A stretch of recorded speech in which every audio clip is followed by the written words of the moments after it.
that's true. Naked Palpatine. Oh, you pick that one. Fresh out of the clone tank, nude Palpatine is my Well, that's the first thing I think of when you say Dark Empire Palpatine.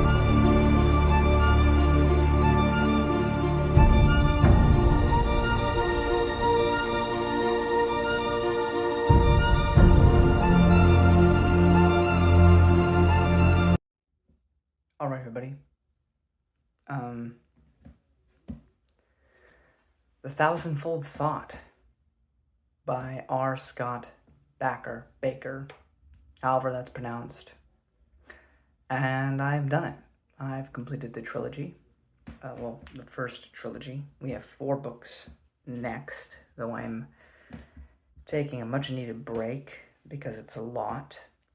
And I mean, there's been so many amazing people on this platform that have discussed this book years ahead of me, from Joanna and the Fantasy Network, and Raph, and Philip Chase, along with other people that I watch. I've never talked to, though, like Mike's book reviews, and a bunch of other amazing individuals. I'm not going to say anything here, especially by myself, particularly new or interesting. Now, having finished it, I feel like a lot of what people may necessarily love overall about the world may come from the next series, because while this series provides a lot of interesting seeds and stuff, pretty quickly after after the darkness that came before, it becomes very focused.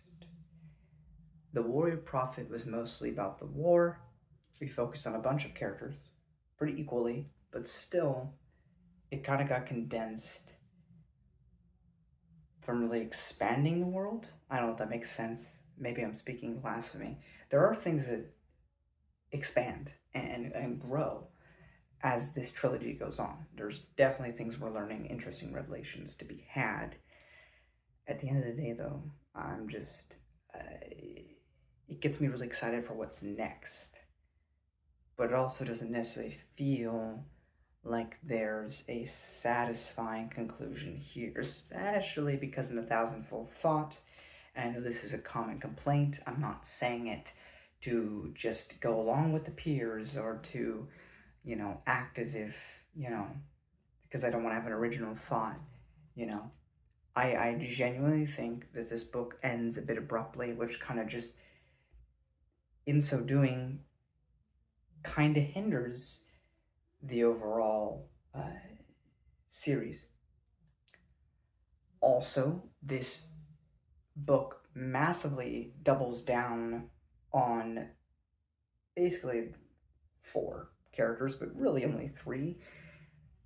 Nair is there, way less prevalent than he was in the previous 2 books, by a significant margin.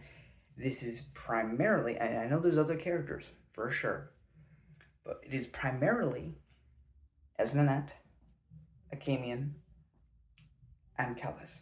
And even Kellis, he's always in the book, but this book especially, we get way less his perspective, which I definitely know is intentional. And there's a lot of love about it. And again, I'm no prude. This is definitely, again, I have to stress, if it wasn't for Bakker's writing quality and prowess in terms of his prose, I could not stand this series. As fascinating as it is philosophically, as interesting as it is, the subject matter, and again, I've read a lot of things, I've watched a lot of things, I grew up watching Nightmare on Elm Street because my parents hated me. I'm just kidding, but I'd be like a 3-year-old, and the whole premise of Freddy Krueger is that if it kills you in your dreams, you die in real life. So of course, after you watch a horror movie as like a 3 or 4-year-old, you're gonna dream about it, right? So I grew up with that stuff pretty early on, and I don't know if I'd be considered goth, but I very much do love horror video games. I grew up in those, 2011 to 2015, where you had all the YouTubers playing like Amnesia, The Dark Descent, or watching Silent Hill Let's Plays and playing Silent Hill myself. I love the Silent Hill series, or Twin Peaks. I can go on and on. I love dark things. I love how art can be expressed in so many different ways, from hopefulness to romantic to the very morbid and the very dark. I think I need a well balanced breakfast in terms of all that stuff. I don't think I wouldn't just call myself like a grim dark a reader. I like light. I like happiness too. Um, because I feel a completely cynical view of the world is simply um, incomplete in terms of the wholeness of the world. And especially over the last like 10 years or so, we've had a lot of, you know, the morality is gray and this and that. And it was refreshing at the time. Now it's a little old. And it's like, let's finally get some hope again. Now I know I'm not getting that with this series. It's not a critique. This is mostly coming off the fact that at the time of recording this, like, I saw Superman 2025 and filled me with such hope. And but we're not talking about that. All that to say, the subject matter gets really dark. Gets really needlessly graphic with, to me, the sexual stuff. Which there's a lot of it. Which, to be honest, sometimes reading it, I'm like afraid of somebody walking in, like I'm watching, like Corn or something. I'm not, but it's like it's that much in the book, so it can be a bit rough to get through. It also doesn't help that it ends abruptly. It does introduce a lot of things near the end that makes it really intriguing for what could happen later. But this primarily, again, last book, Holy War, this book kind of following through with that. Callus is becoming a prophet. People are basically completely falling under his sway outside of Nair. Mathenet, which we don't get a lot about in this book, which was a bit disappointing, and Achemian, but I can't really say much more than that. It is really hard to read, even when it's not being majorly descriptive of sexual stuff.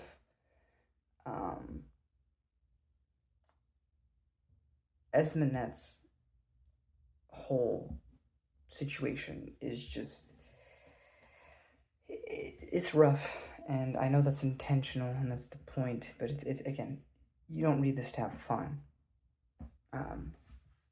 But would I recommend this in a non-spoiler way, this series to people?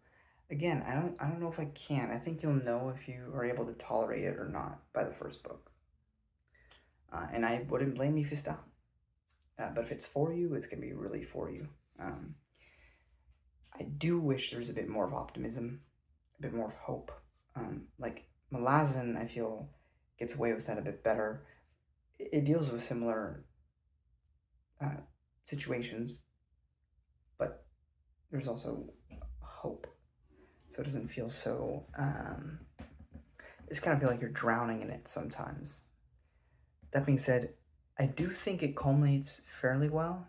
It kind of ends abruptly, and that's my main issue with it.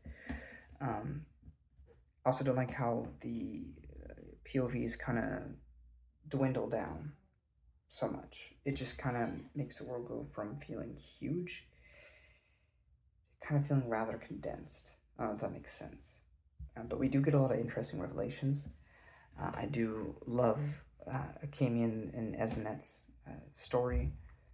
Callus continues to piss me off, but that's kind of the point. And we finally get the confrontation between his father and him. So I think all of that comes to fruition. The trilogy is worth reading, especially if we're going to move on to the next one. There could be a case to be made if you stopped here that I don't think it's very satisfying. I don't know. I'd have to think about it some more. But there are a lot of, we continue to have the themes against, religion here.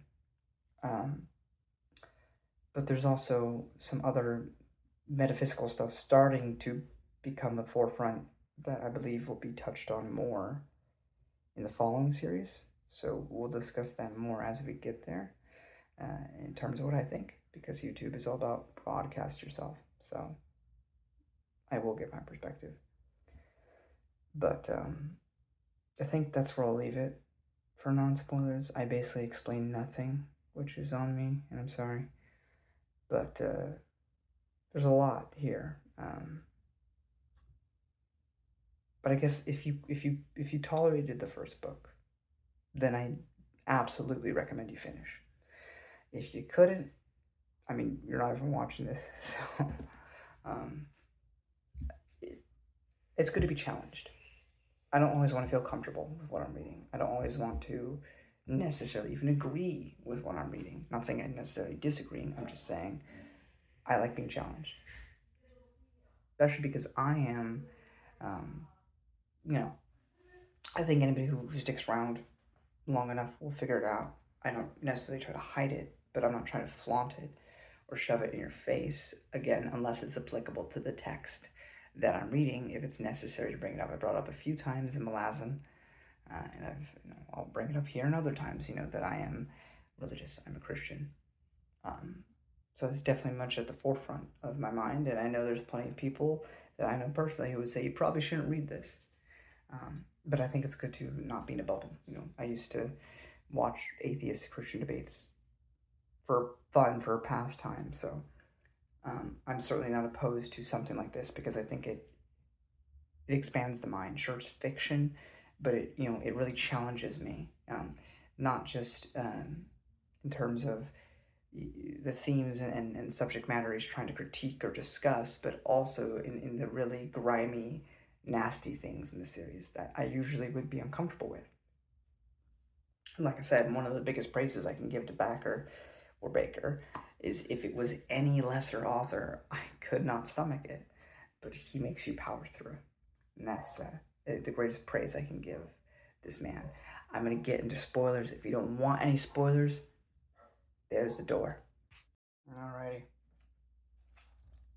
So bear with me in my jumbled thoughts. Mandate begs Achamian to control a man who cannot be controlled nor deceived. Kellis asks Achamian to be his vizier. There's this whole demon bird thing going on with Nair, and the face changers. Again, very much you get a fantasy, darker sort of a Dune vibe with this, because it very much reminds me of the face dancers from Dune. Esme and Achamian, the tragedy of it all. Again, I think the thing that hurts most about it, they definitely didn't have true love in the sense of healthy, non-toxic, true love, I guess you could say. They have a form of love. They had something, I guess, as honest or as pure as you could have in this world. If you remember back when I did my first review of The Darkness That Came Before, I gave my impression that this world feels like hell. And I meant that quite literally, in the sense that, again, from a Christian perspective, people always get bogged down by the hellfire and brimstone. What they fail to realize is that Jesus also spoke in parables, right? So you also have the whole thing of eternal darkness, which sounds like a contradiction to me. How can you have eternal darkness and hellfire, which naturally produces light? It's all just a metaphor for a place you don't want to be. And in the Christian myth, I'm not trying to preach to you, I'm just saying, in the Christian myth, sort of the perspective, is that everything good about you, even if you deny God your entire life, comes from him, right? So it's a gift. So hell would be, you'd be absent of that. It would be your worst aspects. No torture. No divine torture chamber. Just you and the worst parts of you, and everybody else with you and the worst parts of them coexisting, and that would be hell. And honestly, this series, it feels like that. That's what it feels like, because no one here is truly moral or good. There's just lesser and greater forms of the whole. And while Akamian and Esmenet may be the least morally egregious in this scenario, especially Esme, who mainly just has a bit of a self-esteem problem, which again, on the positive aspect of Kellis's whole thing is she does kind of acquire a higher rank and respect through it all. But on the flip side of that, she's very dependent upon this man, and it's not her fault. But again, like I said, she's probably the most moral in terms of she doesn't really do anything particularly wrong. That's completely and utterly her fault. And Akamian, we've seen how he interacts with Esmenet. It's not perfect. I do think it is a form of love.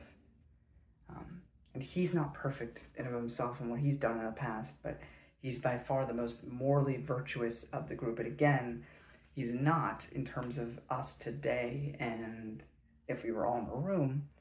But compared to everyone else in this universe so far, it does seem Akamian seems to be, again, right behind Esmenet, but the most moral character. But anyway, all that to say, they did have some form of love, and it may not have been pure, may not have been perfect, but it was true. And it is constantly distorted because of Kellis's whole shtick.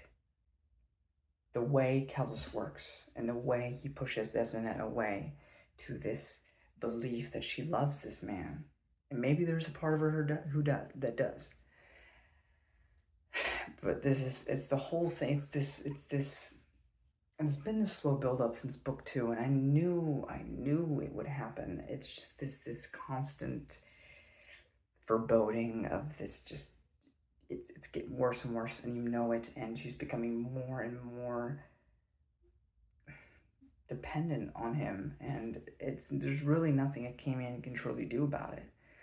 It's just tragic. It's gross. It's honestly worse than the rape throughout this entire trilogy that happens to multiple peoples, just because it's beyond physical.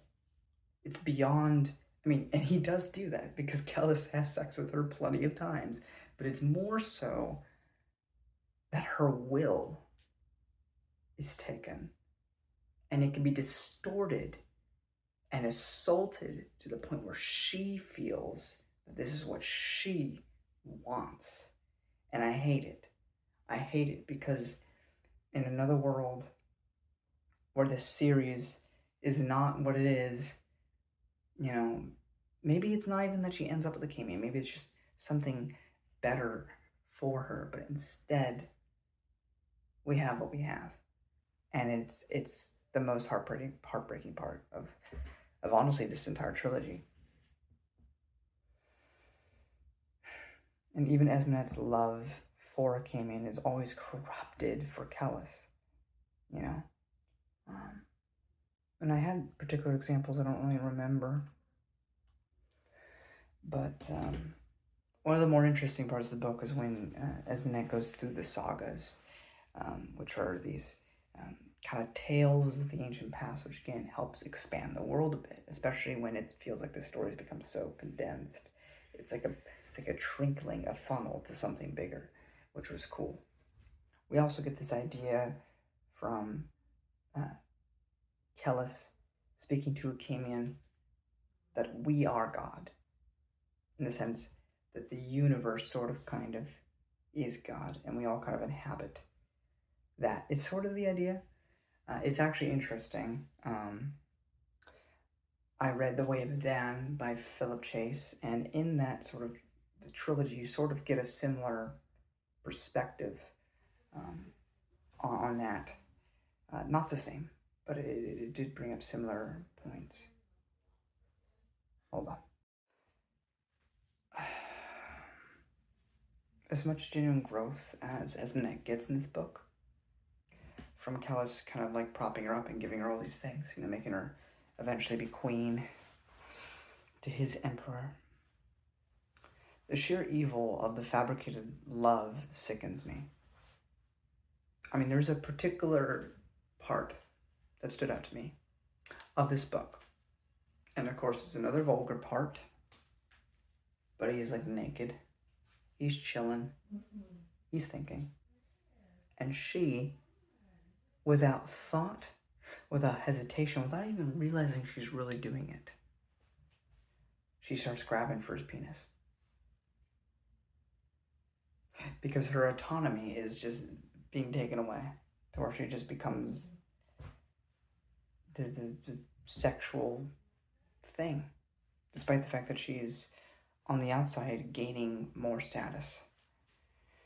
I'm gonna move on from that because it upsets me every time that I think about it. Chapter 12 epigraphs are self-defeating or self-refuting, if it's true what it's stating. So it told me to check my phone. So what is it? Yeah, we'll see if I remember what I meant by this. One cannot assume the truth of what one declares without presuming the falsity of all incongruous. I can't speak proper English today. The falsity of all incongruous.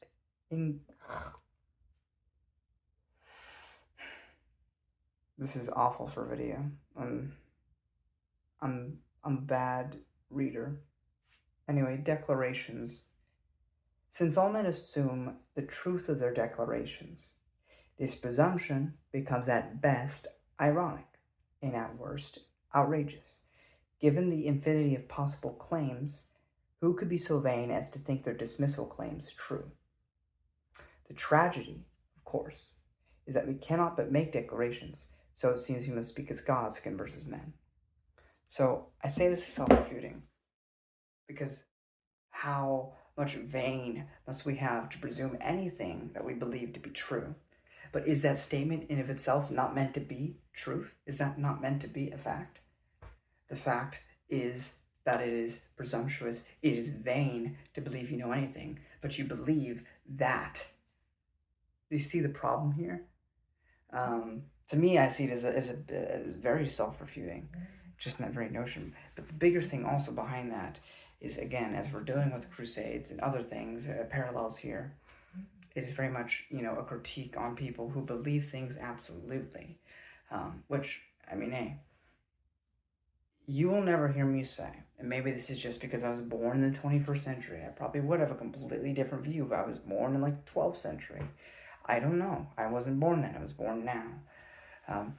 But predominantly, what I would say, from my standpoint, again, there's other things we can debate in terms of things, but in terms of when I say I'm a Christian, and in all the baggage that comes with that, when I say I believe certain things, I mean I believe them beyond a reasonable doubt. It means I've looked into things, and based on the available data that I have, I think A makes the best explanation for this evidence. So, I do not know for certain. I do not have certainty. I was not there. I can never truly know if I'm right or wrong. But based on the data we have, I believe beyond a reasonable doubt that what I believe is true. Now, I could be completely wrong. I am completely willing to admit that. If they find Jesus' bones tomorrow, my faith is done. I'm gone. I don't know what I am now, but it's not a Christian. It's that simple. Find the bones and have it proved with 100% certainty that those are the bones of that guy, and it's over. It's done. It's nada. It's nothing. It is, the entire faith should crumble. All that to say, yes, certainty is a dangerous thing, I suppose. But also, in the idea that anybody who has certainty is vain or this or that is in itself a truth claim. It is claiming that that is true, that everybody who is certain is vain or is presumptuous. But that in itself is meant to be taken as truth. So to me, it just seems a bit of a contradiction. Because on the one hand, you don't want any certainty on anything, but what we are certain about is that people who are certain are presumptuous. Do you see the oxymoron here? To me, it is. We also have Zimnis, who passes away, and Akka, Achamian, finally sees through Kellis for the first time.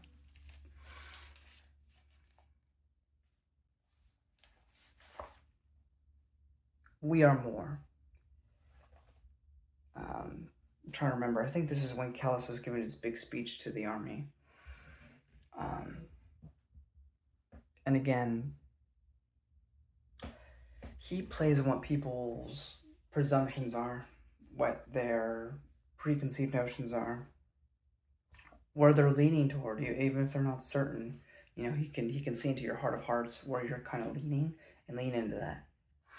And he very much says what you want to hear. You know, saying that we are more, that we are God. You know, this and that. Because who doesn't want to hear that? Who doesn't want to believe that? But I think that's what, again, makes it more striking. It makes him such a polar opposite to, you know, certain religious figures.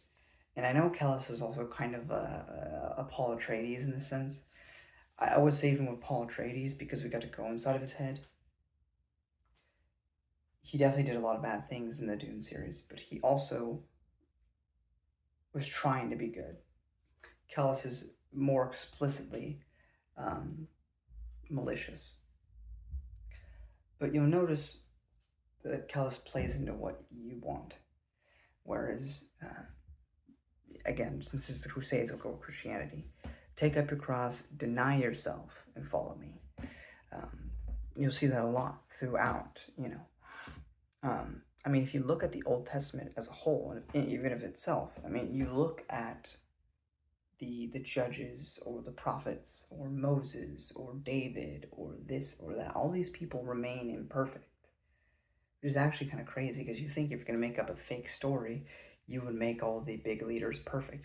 But even Moses is imperfect. He commits murder earlier on in the story before he finds God. He gets angry at his followers. He loses his temper. He doesn't even get to see the promised land. You look at David, right? Like no one's saying it's a good thing that he basically murdered some husband just so he could sleep with a woman. Like, oh, that's wrong, right? Very clearly. And yet it also states that he was close to God's heart, because he would genuinely repent and whatnot. But all that to say, it's really interesting how the Old Testament will have all these imperfect characters but still be following after God, because the Bible doesn't condone their actions. It actually critiques them very heavily. But you would have imperfect people, you know, that have to deny themselves.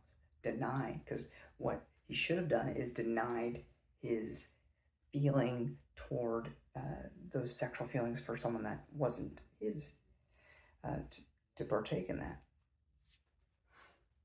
But he did, and there were consequences. Whereas Kellis very much doesn't do that. He gives you everything you want to believe from the get-go.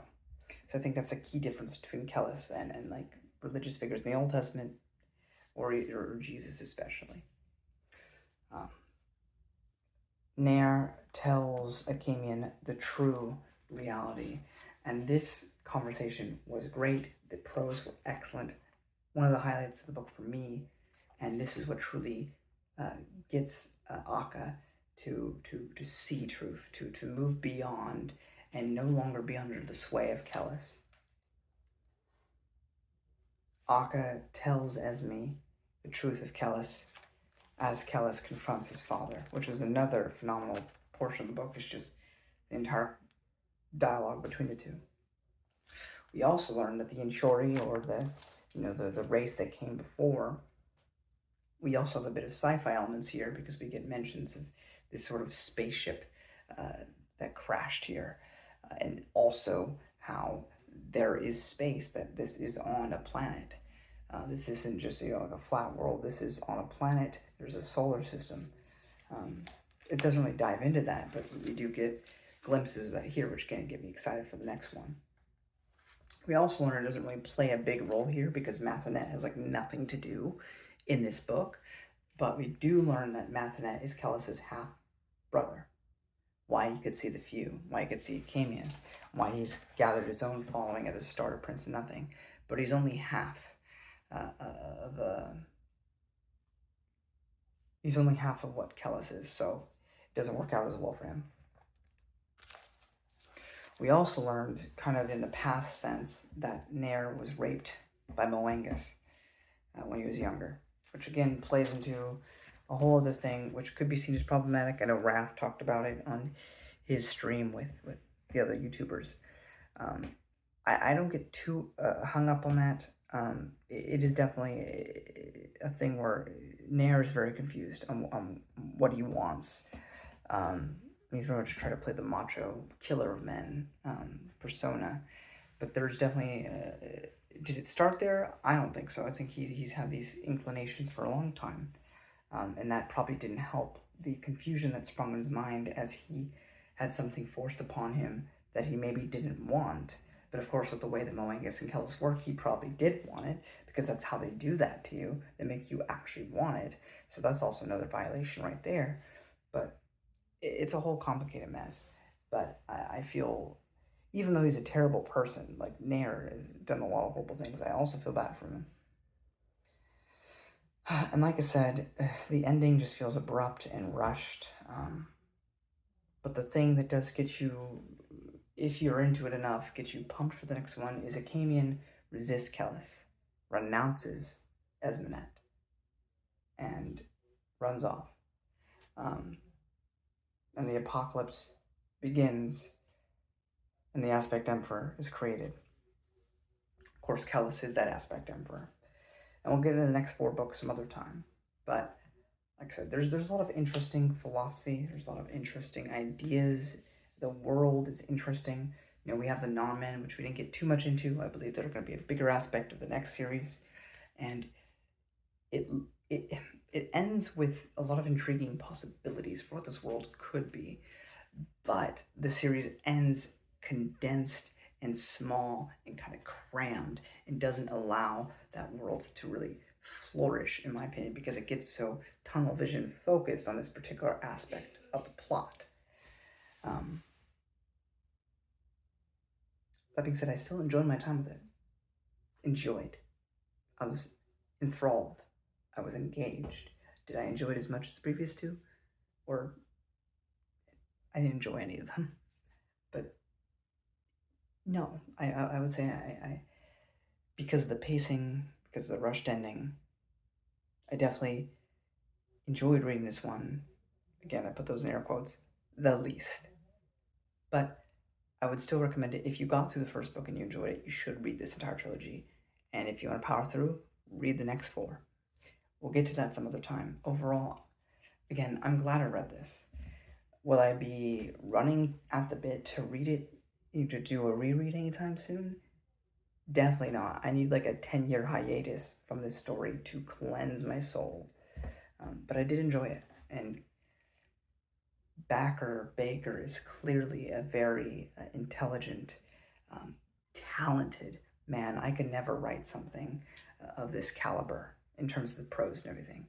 I mean, to be clear, I would never write some of the things he writes in this book, but that's not what I'm critiquing, I guess. I'm just saying, in terms of his prose, regardless of the subject matter, I could never. And that's, he's an incredible writer. And he seems like he thinks a lot. And I mean, hey, I'm always in my head, so I completely get it.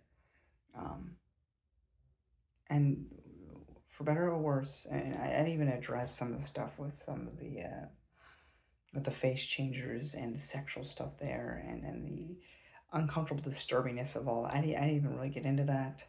I mean, the Emperor kind of just gets offed in like one scene that was kind of annoying. Or that was that the last book? I can't remember now. But they have this whole thing. They possess Esmenet in this one scene with Kellis there. It's a whole lot. And they're very disturbing. I think they're very much meant to be. They're kind of like because sex isn't. There's nothing wrong with that, but it's the distortion of it.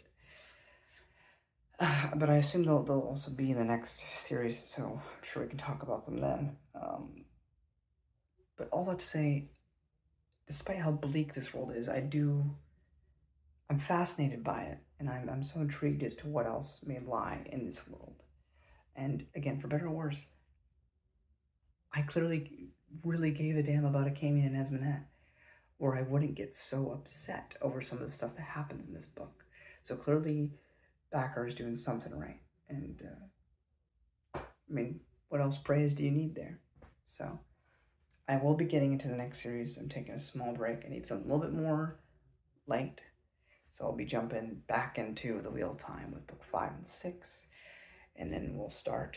Well, before we start the second series by R. Scott Bakker, I hear that the second series is a lot more Lord of the Rings and Blood Meridian. So I will be reading actual literature. Just kidding. I'll be reading, though, Blood Meridian by Cormac McCarthy before heading into this next quadrilogy, and then I'll begin that as well. So I hope you'll stick around for that. I apologize if I butchered explaining this plot or this story to you guys. Try my best. Again, just one man, not the brightest in the shed either. I am trying my best, but I hope you enjoyed my thoughts, and I hope you definitely give me your thoughts in the comment section below. And until next time,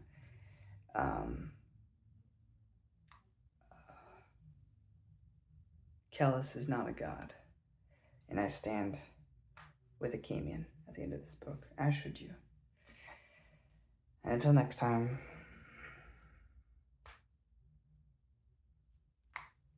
I don't know, live long and prosper. I got nothing else for you. Till next time.